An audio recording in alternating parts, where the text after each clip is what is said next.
Okay, so nice to see you all and so nice to be back, really. So before we go into this week's Parsha, I want to talk a little about this year, which is a Hakhel year. Did you speak already about that? We had actually a gathering by Karen's house. Amazing. Okay, Yeah. beautiful. So you spoke a little about the We reason spoke for a little it? bit, but no. Okay, You we'll can- talk, we'll just summarize Right. just for a minute about what a hakel is. So hakel means gathering, it means assembly. And this year is a year of hakel, meaning it's a year of gatherings and assemblies. So I'm so glad to be here where we're all gathering at this assembly right now. And the point of a hakel year is when we try to increase in assemblies and increase in gatherings and get-togethers in order to inspire one another. How did it all start? It started in the time of the temple, like everything else, right? When at the end of a sabbatical year, every 7 years, we have a sabbatical year in Israel. This past year was just a sabbatical year, a year of Shemitah in Israel. And that's why a lot of the land was not being used, it was not being plowed, it was not being used and planted, because a hakel year, you have to leave the land fallow. And what happens during the year of a hakel year in the land of Israel is most of the people were farmers, right? So of course we're talking about a tremendous amount of faith in God, that you just leave your land, which is your livelihood, and just rely on God, that God will provide. And God promises to provide. He promises to provide for the 6th year, 7th year, and 8th year, because the 6th year needs to have enough produce for that year, and the following year, which is the 7th year, the Shemitah year, where you can't do anything, and the 8th year until you're actually able to start plowing, until like a half a year in, until you actually see some fruit. So that's what God promises to do. So during the Shemitah year in the land of Israel, what do people do? What do all these farmers do? So just like on Shabbat is like a sabbatical too, right? It is sabbatical. It's every Shabbat. What do? We also stop working. We also stop working with our livelihoods and going to work and doing all the things that we need.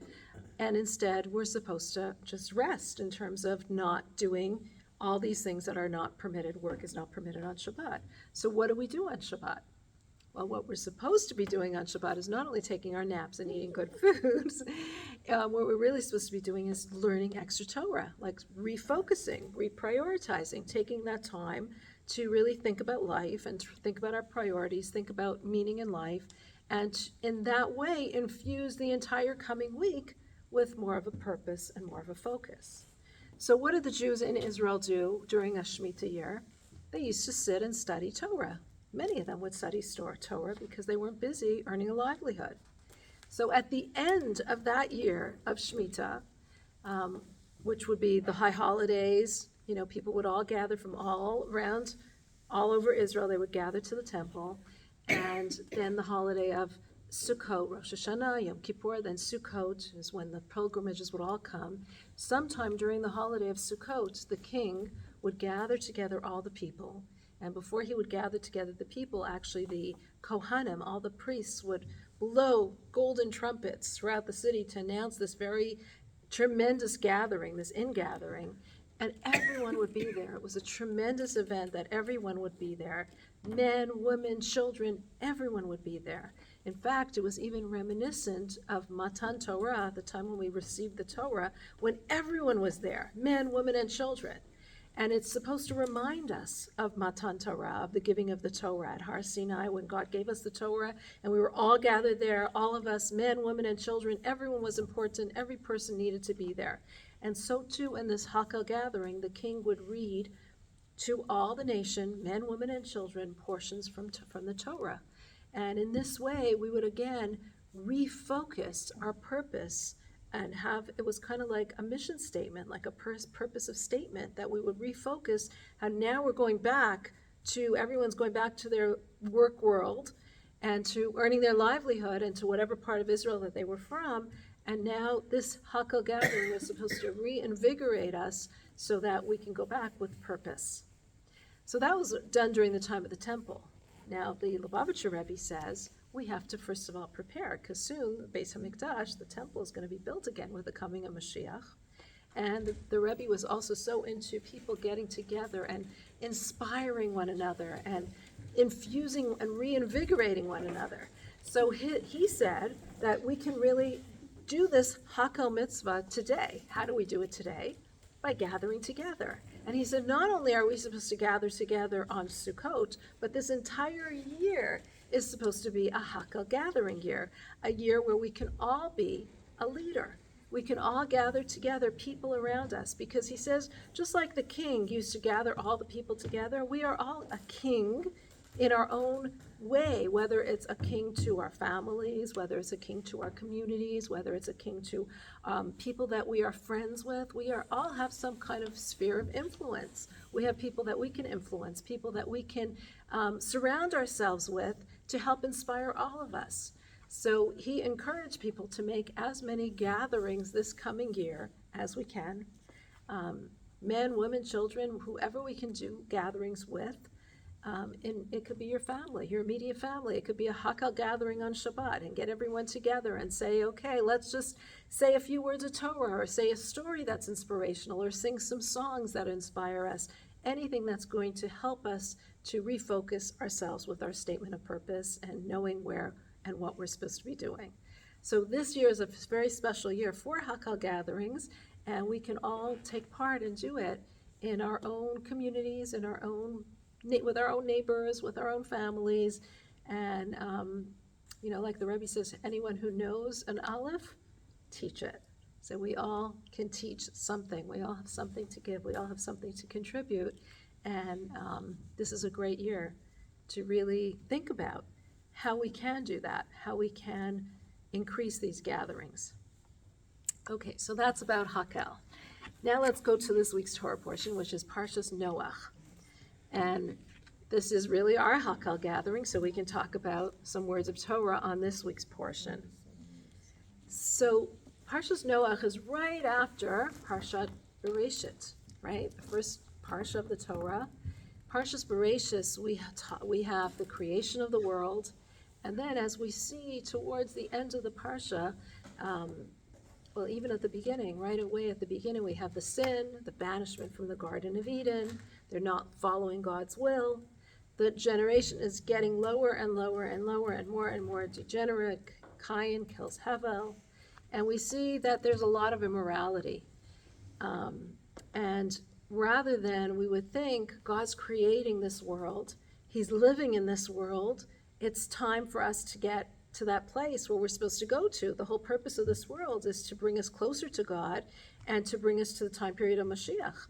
And where the world is a redeemed world, it's no longer a world that's so wanting and so lacking and so fragmented. So you would think God created the world, let's get there, right? But that doesn't seem to be what happens. And so much so that in Parshas Noach, which is the parsha that is this week, is where we have the flood, where God says, okay, sorry, this mankind is so corrupt, there's so much corruption in this world, God has to destroy the world.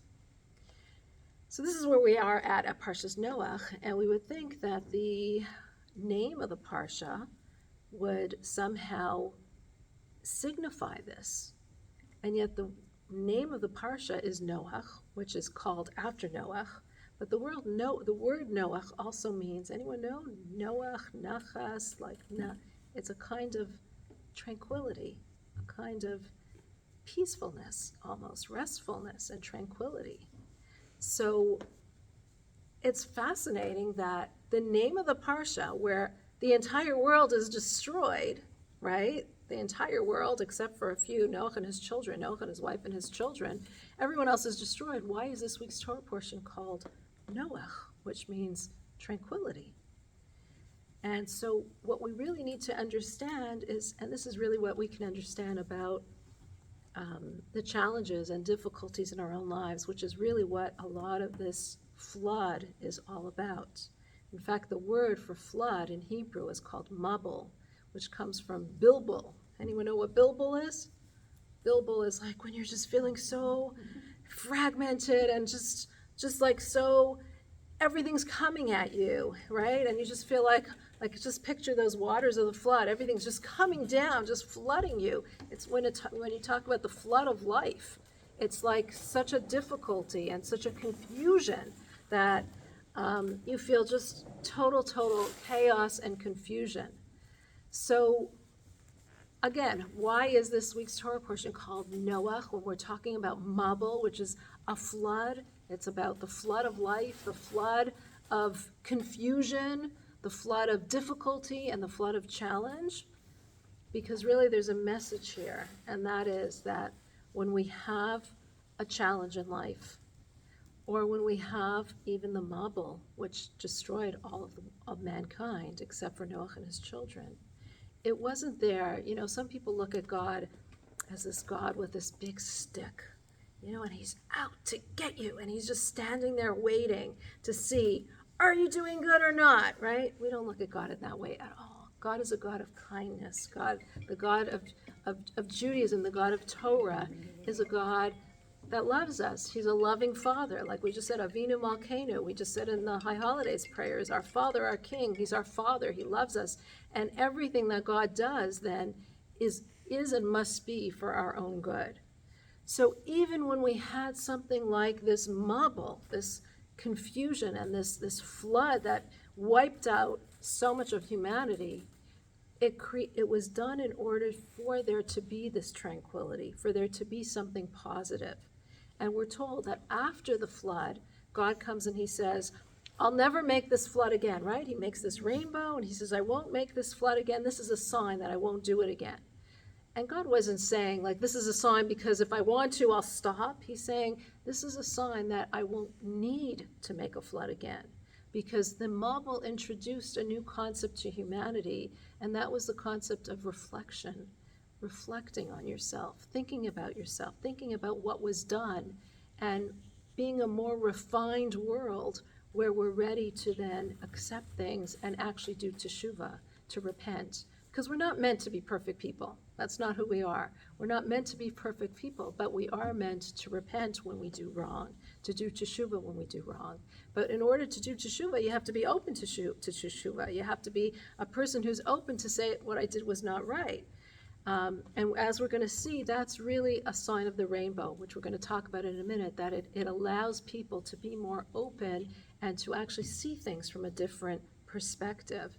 That's what the Mabul introduced. So the world itself after the Mabul was a more tranquil world. The world was no longer this thick, hoarse world, but it was a world in which we could see things differently, and we were more open to changing our behavior and to refining ourselves. And that's why the Torah portion is called Noach, pleasant, tranquil, something that's tranquil, because ultimately it brought about something positive. It's interesting because on Simchas Torah, I was like I just had this thought for a moment, as all the kids get all the candies in shul, everyone's eating candies, right? And one of my twin grandsons, it was like he just turned 2. He hasn't seen so much candy in his life. He didn't even know what candy is. And he was like his mother said, he's living his best life now. He couldn't get the candy in his mouth fast enough for his mom to realize that. He's like, as if like mom's going to realize soon, I better take this as soon as I can and get this down as soon as I can. He was stuffing his face like you've never seen.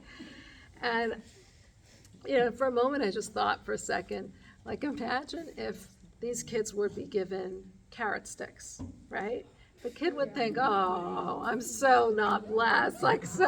This is so not right. This is so not fair. This is so horrible. What a life. This is terrible, right? In truth, though, the kid who's eating the carrot sticks is probably eating something a lot healthier than the kid who's eating the candy, right?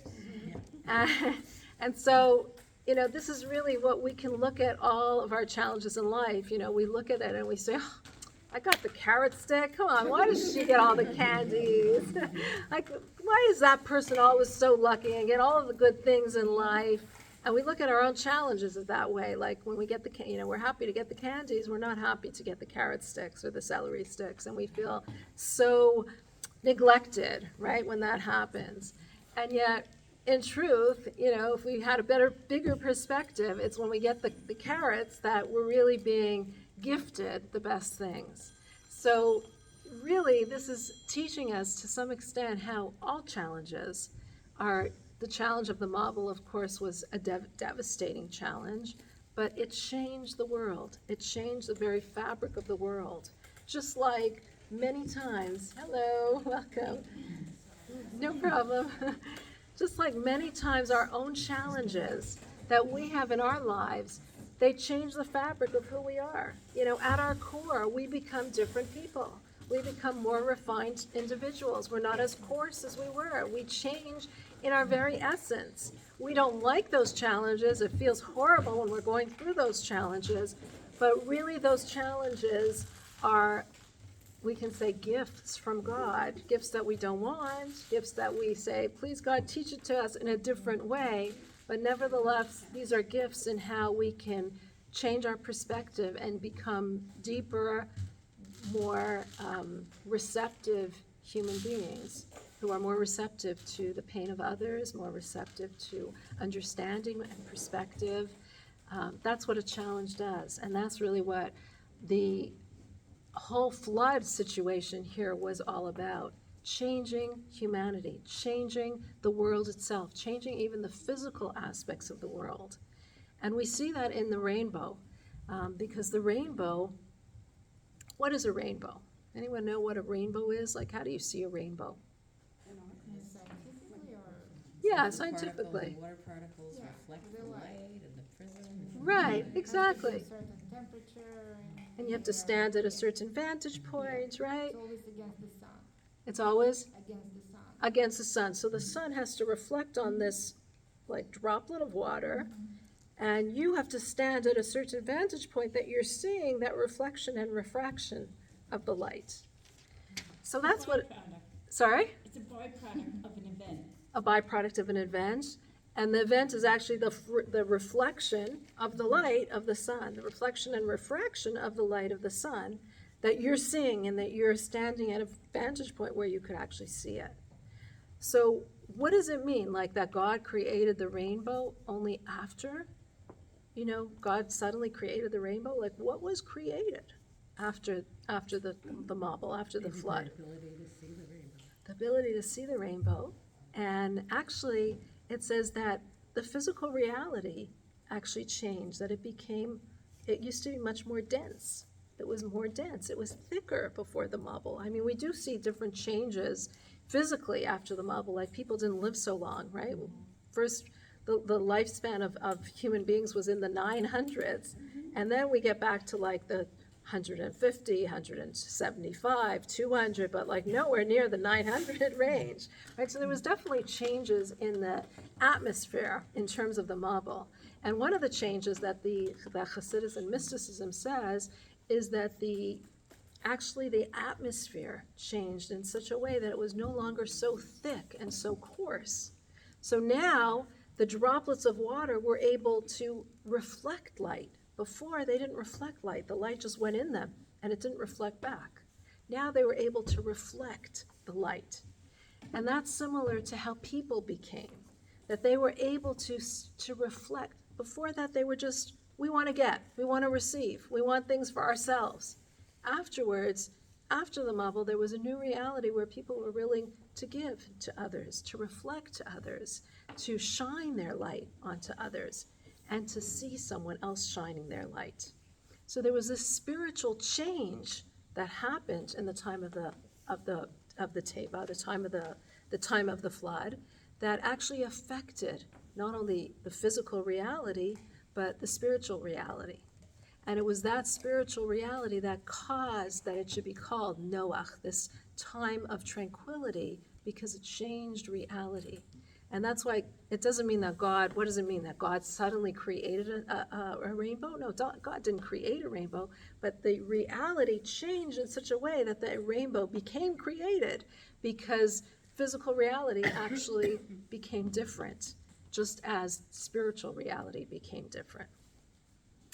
So the flood comes, and we have 40 days and 40 nights of constant raining. And this is supposed to be the harbinger of change. This is supposed to create a better environment, a spiritually more accepting environment, an environment which is less coarse for all humankind. And it's interesting that it was 40 days and 40 nights. There's another 40 that we have, and that is something that we actually have quite close by. And that is in the mikveh right behind us, right? That's over, oh, that way, okay. That way, right in front of us. The mikveh, it says that in order for a mikveh to be kosher, it has to have 40 measurements. It's called sa'ah, which was a certain measurement. That's how much it needed of water. So interesting, the same 40 that we have in the Mabul, the falling waters of the Mabul, and the 40 measurements of water that a kosher mikveh has to have. And the commentaries explain that this was like, the Mabul was like a mikveh for the entire world. It kind of immersed the whole world in this purifying mikveh waters. Because when we think about, a mikveh and water in general, water is that material that, you put it in a cup, it turns to this shape, right? You pour it, it's a different shape. It's a liquid. It changes to whatever shape you change it. And as a liquid, it's the primary liquid that just keeps changing shapes, no matter how you are, no matter what you put it in. And the word mayim even has in it the first letter ma, which means what? What am I going to be? And that's really the idea of a mikveh. When we go into a mikveh, when we immerse in a mikveh is used for several different things. Anyone know what mikveh is used for? Dishes. If you have a new dish, and it was either manufactured by a non-Jew or owned by a non-Jew, and you are now using it. You're using it. It could have been used for it had the potential of being used for non-kosher things, and now it's only being used for kosher things. So you're elevating its status. You dip it in the mikveh. What else do we use a mikveh for? Family purity. Family purity. When a woman goes into the mikveh after her menstruation period, she is then considered tahar, which doesn't mean clean or not clean, because a woman is always clean. You bathe before you go into the mikveh so much that you go into the mikveh, you're purely clean, you're totally clean. It has nothing to do with cleanliness. But it's the new potential for a new cycle of life that you're having. The new potential for your relationship with your spouse, because that's what mikveh is really all about. Improving in your relationship with your spouse, improving and bringing God more into your relationship. So the mikveh that a woman immerses in is also about this asking, well, what will I be? What am I going to change about myself? How am I going to look at my relationships and create a situation where God is more a part of my life? Immersing in that mikveh. Anyone know anything else that we do for The night before you get married. the night before you get married? That's also part of it, exactly. Part of this whole rejuvenation and experience and rebirthing, because the mikveh is also reminiscent of a womb, like the womb that you give birth in, that womb full of water, that you're like emerging from it as a new person, as this new revitalized individual. It can also be used, it also should be used post-menopause if someone hadn't gone before. Yes, exactly. If someone has not gone, you have that ability of going that one last time. So, and then it kind of works retroactively. That's the beautiful thing about Judaism, that nothing is ever too late. And it not only is it not too late, but it retroactively gives all the benefits, right? That's what spirituality does. It's not like a physical timeline, but it retroactively creates all those benefits that you could have had. Like that the morning before Yom Kippur. The morning before Yom Kippur, exactly. A lot of people have the custom of going into the mikveh the morning before Yom Kippur. Again, in preparation for Yom Kippur, it says the Kohen Gadol would immerse 5 times on Yom Kippur in a mikveh in order to, again, reach a new level, a new understanding, a new inspiration of godliness. Sorry? Go ahead. Conversion. conversion, a convert before in the last process, after learning how to be a Jew, the last process is immersing in the mikvah. Many men have a custom of going to the mikvah either in the beginning before they pray every day, some before Shabbat, or before a holiday, or before Yom Kippur as well. Again, the same idea of being elevated to a new status.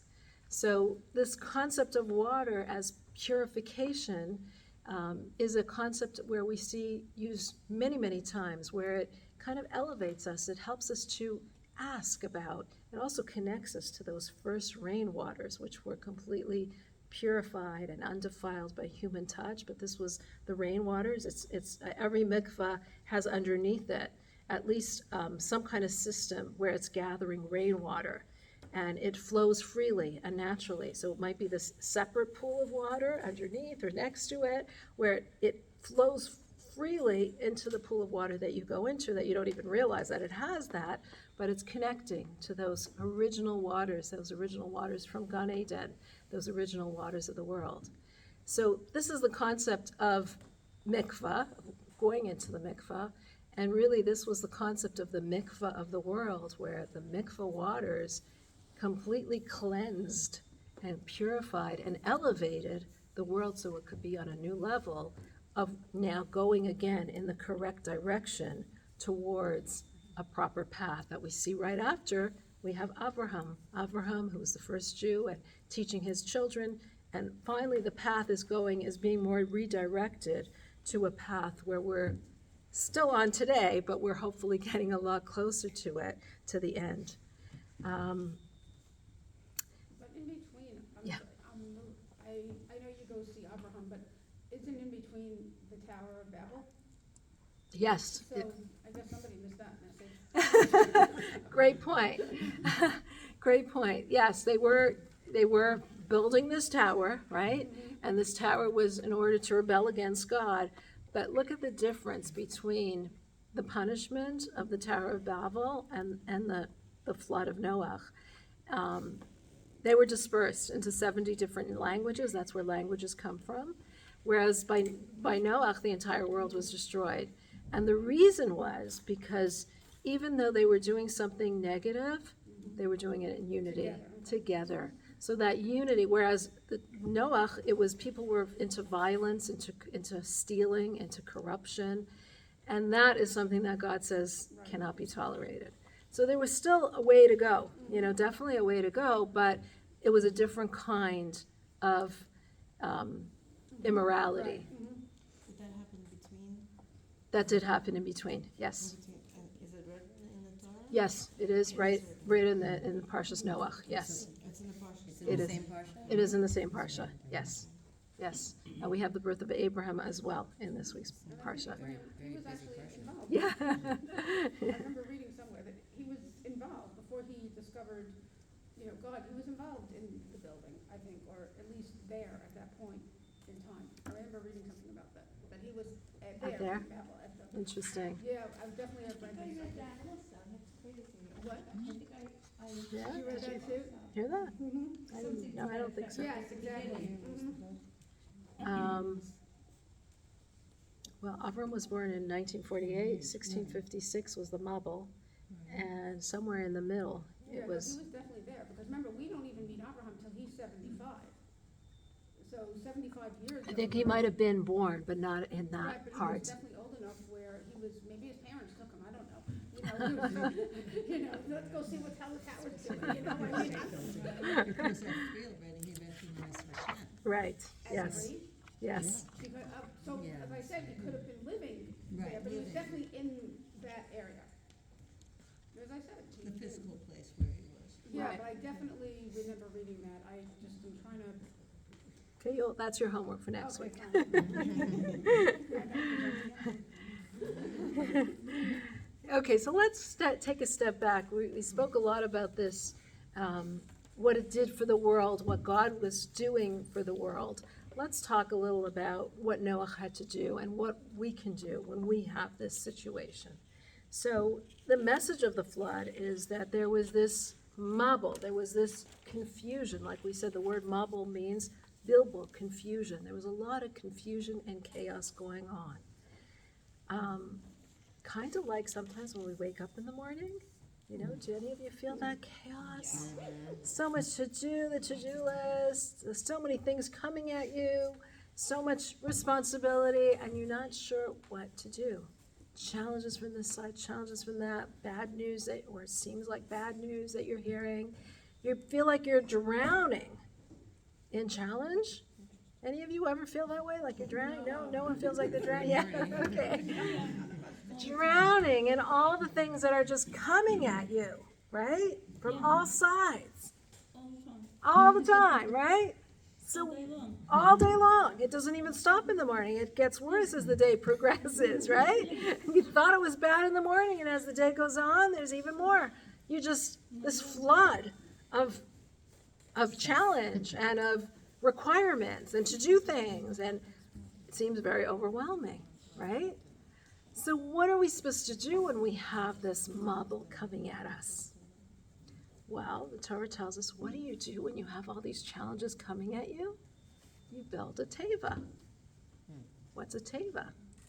So the word teva, the word for ark, actually means word.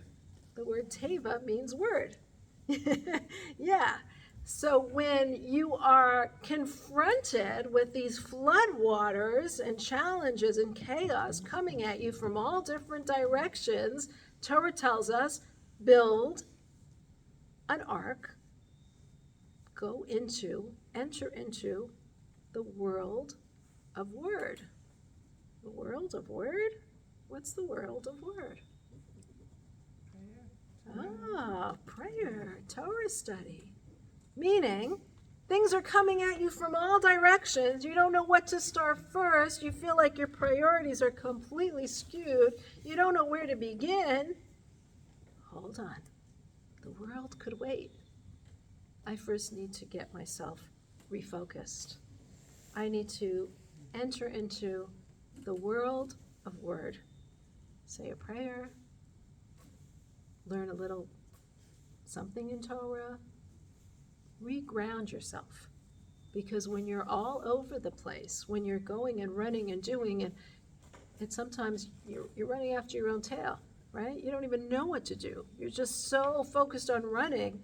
It's like I forget which Hasidic rabbi saw this man running to his livelihood, running in the morning, waking up in the morning, running. He had no time to pray, no time for anything. And the rabbi says, "Where are you running?" He says, "What do you mean? I'm running to my livelihood."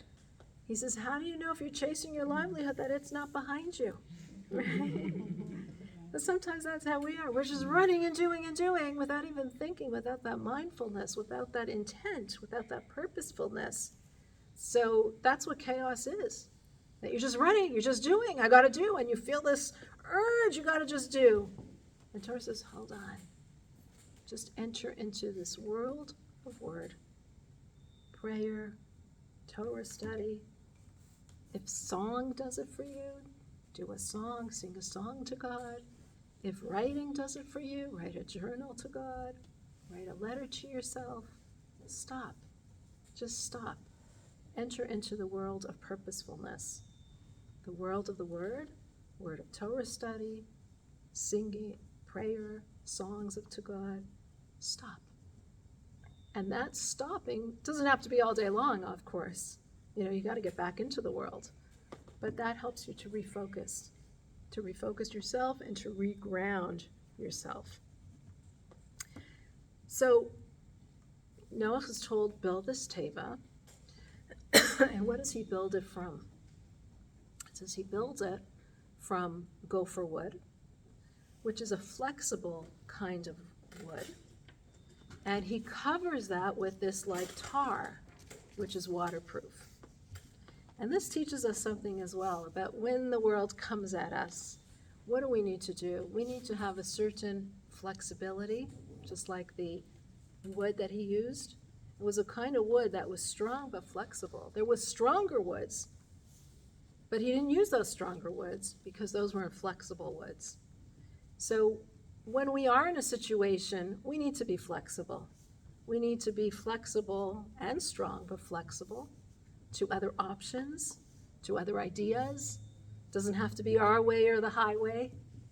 But at the same time, he covered the teva with this tar that was completely impenetrable. You couldn't penetrate it, which teaches us that as much as we need to be flexible, there has to be certain values that we have that we say, nothing's going back. Nothing's going by these values. This is the red line. This is what we know is true to ourselves, to who we are, and nothing is getting past that.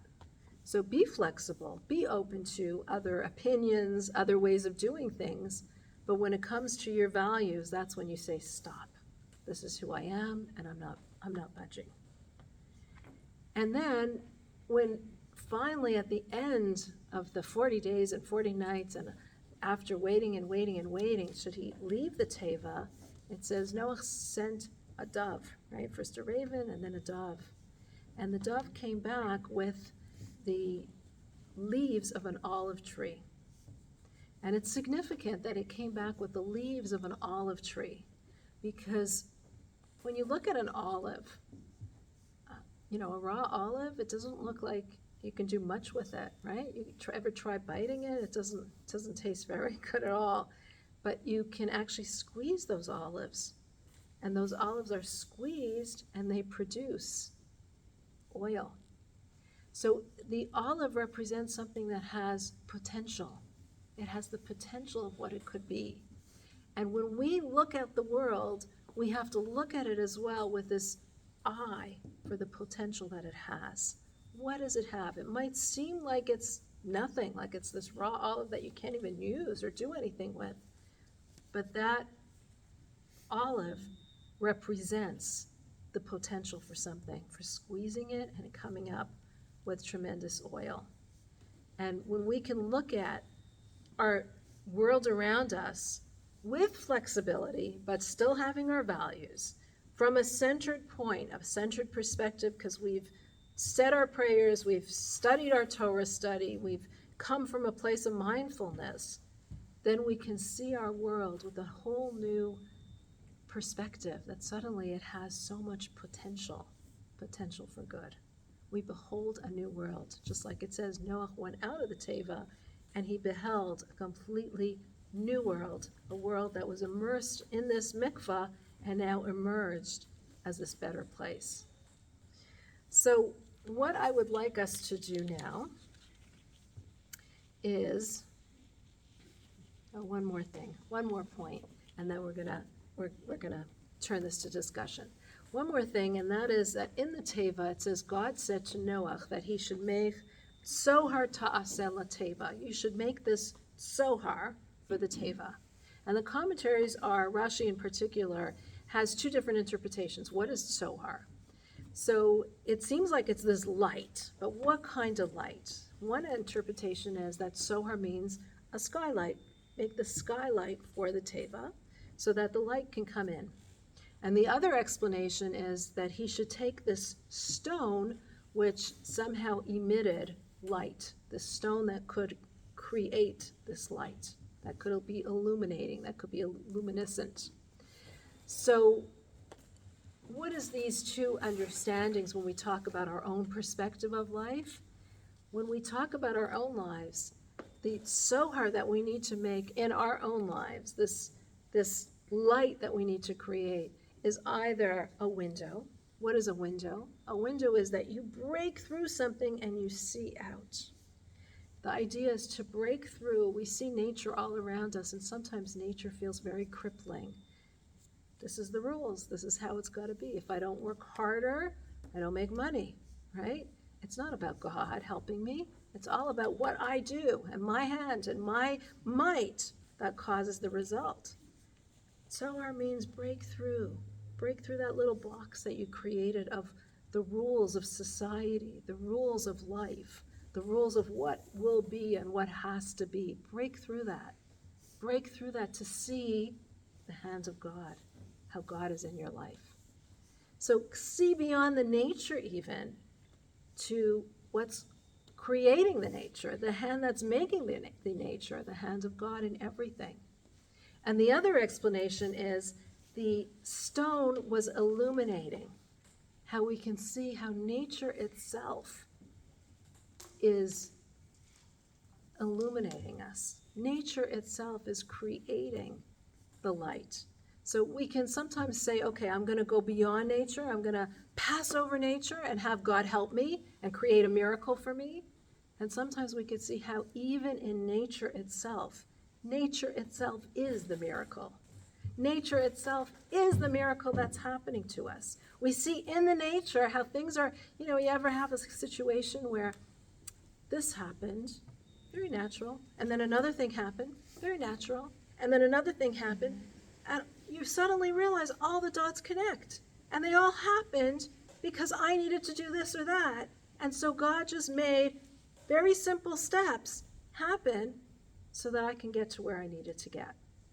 So we need to open our eyes to the miracles in our lives, how nature is just the hand of God, and behind that, miracles are really God directing the world, and how nature itself is as well a miracle. It's like my husband put up a little poster on our fridge. Miracles happen when you notice them, right? When you notice it.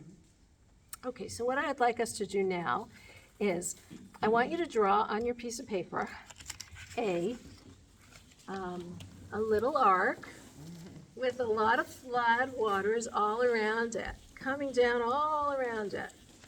So this little arc with tremendous flood waters all around it.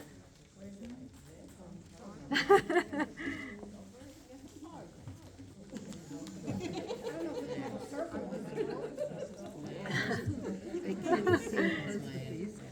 I can't find the lines. Okay, so I want you to write, yeah, you might need more room. I want you to write what those raging waters, those flooding waters, that chaotic waters, what are they in your life? Give a couple examples of those raging. Oh, what the raging waters are? Raging waters. What are those raging waters all around you? What are those challenges? The marzipan at the end of the table. No, it's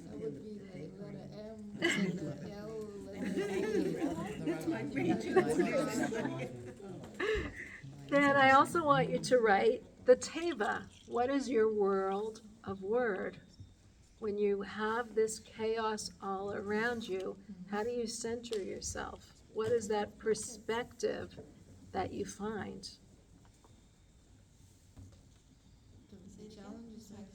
So we are doing the raging waters are the challenges, a specific challenge that you have in your life.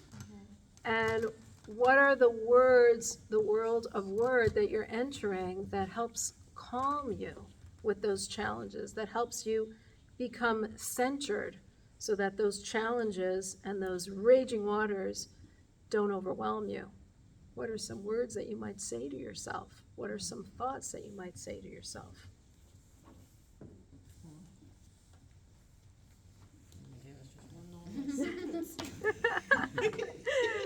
And one last thing, I want you to draw that rainbow on top. You didn't say to put this in the bottom. You can do it underneath.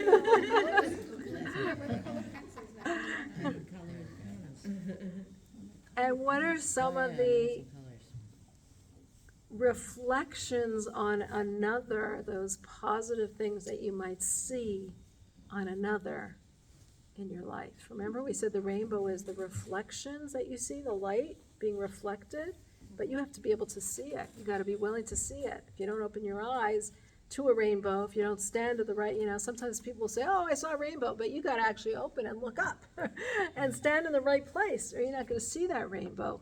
So what are some reflections that you can have on other people to see the good in them?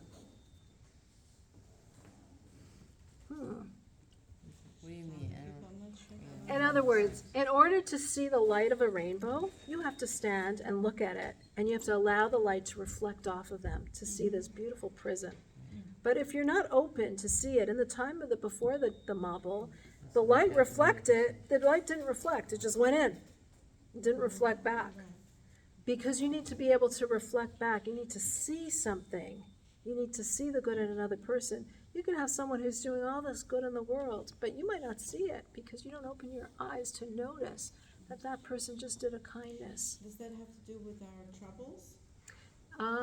It's more how you, not necessarily, it's more how you look at other people. The people. How you look at other people, not necessarily with your troubles. It's more how you look at people around you. This is separate.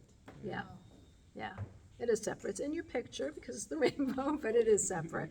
It's how you look at others. Do we have to make a rainbow Wait, too? is there red here? Yellow? Who takes the rainbow? Taste your skills. Here, let's just I'm afraid of this one. Okay, and we'll turn this off so we can now share out loud if people want to share.